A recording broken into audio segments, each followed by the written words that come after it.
Hi, I'm Janet Brehm, wildlife biologist for Lincoln and Langlade County, and we're here today talking about cougars that are observed in Wisconsin and some differences between cougars and bobcats. A lot of times there's confusion.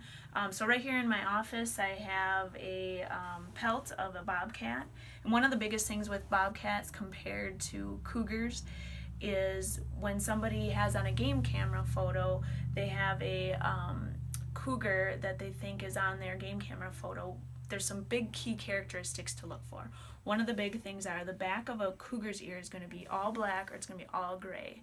But the back of a bobcat ear is always going to have a white spot on the back of the ear, as you can see in this pelt here. That is always a key characteristic. Another thing too is bobcats have this ruff or this off of their cheeks, or you could call it this nice ruff that hangs down, and you can kind of see it in this picture that I have that I generally hang on my wall. You can see this ruff that's on the bobcat. Now some people confuse bobcats as well from cougars, but also think lynx, and lynx are really rare in our state.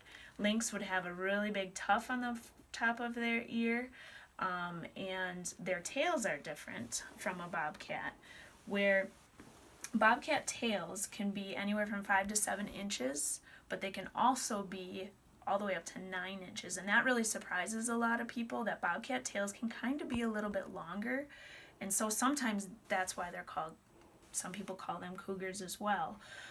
But just going back to the lynx idea, bobcats have a black tip on their tail with a little bit of white and black, and they'll have some striping sometimes of the black. So that is a key characteristic when you're looking at a game camera photo. You're looking for black on the top, it's going to have white on the bottom, it's going to have white on the back of the ear. That right there, that is a bobcat, no question asked. So when you see that on a game camera photo, definitely a bobcat, not a cougar.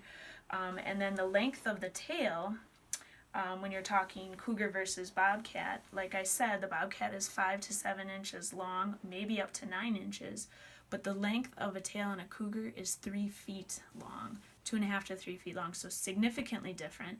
And the tail of a cougar will have a black tip on the tail, as well as kind of what the bobcat has is the black tip with a little bit of white. So again, the cougar has all black or gray on the back of the ear, and cougar has a very long tail. That tail is going to be about 40% the length of that body. So very significant, has to have a very long tail for it to be a cougar. Cougars are about 2.5 feet tall, and bobcats are going to be less than 2 feet. So if you have a game camera photo and you're really questioning it, the best thing you can do is put yourself in that same exact spot. Put something of known size with you, a yardstick, maybe you have it, or something of known height that you can place in that same exact spot to really tell that height difference. Because sometimes even a deer can get confused for maybe a canine species. Sometimes these cameras don't pick up the best photos, so we think right away maybe a cougar, but there's a lot of different species that maybe get confused, like a fisher, maybe even somebody's dog, a coyote that might have mange that's losing some hair. A lot of things can get confused for cougars, but there's a lot of different ways to tell the difference. The state of Wisconsin, we have cougars that pass through.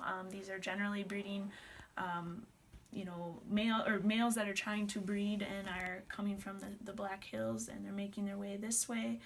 However, we don't have females in Wisconsin. Nothing has been documented. Breeding has not been documented as we know it, and for now we just have lone males that are roaming through the state.